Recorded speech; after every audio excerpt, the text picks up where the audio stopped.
Sorry about that, y'all. I had a interruption. Of course, you can tell I'm inside of my brick and mortar storefront, and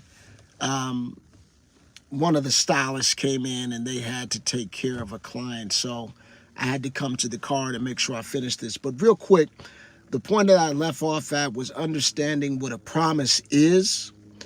And once again, it is a binding commitment made from one individual to one who receives that promise. And something that we should understand is that when God makes a binding commitment to us, he'll never speak something that he can't back up. God will never speak anything that he will not be able to make valid. Okay? The Bible says in Isaiah 55:11, so shall my word be that goeth forth out of my mouth. It shall not return unto me void, but it shall accomplish that which I please, and it shall prosper in the thing whereunto I sent it. So God will never speak anything that he's not able to back up. But his expectation is that anything that he has promised and spoken over your life, that it will reach the destination that it's going to go to. I had shared an example in church last Sunday. I said, this is why the promises of God remains at your doorstep until you open up the door, because he promised.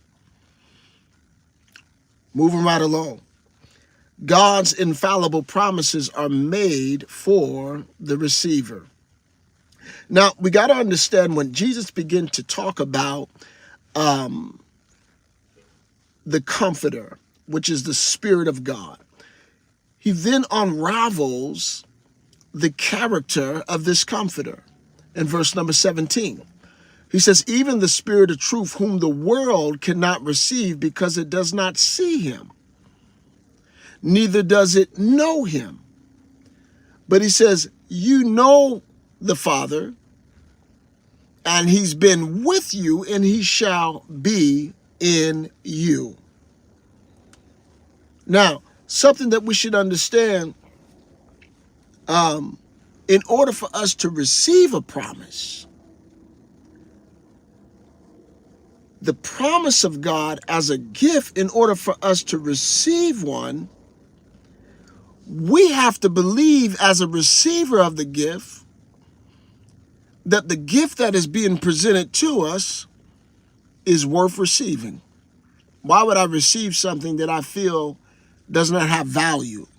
Why would I receive something from you that you say, though it is also a promise, though it is a promise, it also has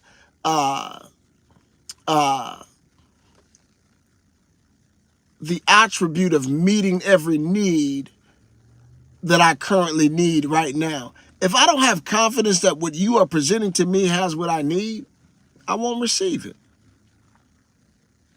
And this is why Jesus says, listen, several, they have not received this promise because they cannot see it. Verse number 17 says, even the Spirit of truth, whom the world cannot receive because it does not see him, neither do they know him. He says, but you know him, for he dwelleth with you, and pretty soon he shall be in you. His Spirit of truth is multifaceted. And as God is connected to the Comforter is connected to God. And God, though he was around the disciples through Christ, operating with his power through Christ, Jesus says, my Father will soon be in you. Through the presence of God's Spirit. And his Spirit of truth is multifaceted. His Spirit will give you discernment. to be able to differentiate the difference between a lie and the truth. His Spirit of truth will also convict you. Isn't that an amazing package? Isn't that a blessed package to have? Isn't that an amazing gift to have? A gift that will teach you the difference between a lie and the truth. A gift that will give you the discernment that you need to identify if God is in what's being presented to you or not. But not only that, his Spirit will convict you. You know, I was sharing during service on Sunday, I wouldn't want this package if it didn't come with conviction. Because I can do something outside of the expectation of God, which is the will of God, and become comfortable in that and think that I'm still good with God. You know, I used a gospel story that Jesus told about several who had came to the wedding knocking on the door saying, "Let us in. Let us in. Did we not cast out devils in your name? Did we not prophesy in your name?" And Jesus shares how he came to the door and cracked it open and said, "Depart from me, you workers of iniquity." How he came to the door, and said, "Depart from me, you workers of iniquity. I never knew you. We never had a relationship. We never had interaction. You used my will in seeing the power of my name, but we never had a relationship." What are you saying, Pastor Ben? But they don't want his Spirit.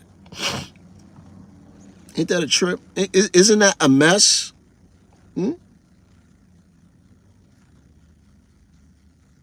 Let me share this with you. You could be gifted with several gifts from God, such as blessings, but miss out on his promise. Jesus says, listen, I will not leave you comfortless. Verse number 18, he says, I will not leave you comfortless. I will come to you. Something that we got to understand, people of God, is that you will remain comfortless if you're only seeking God for blessings and don't want his Spirit. My God, my God. If your motive in your approach to God is only to get what you can from God by way of blessings, and you never receive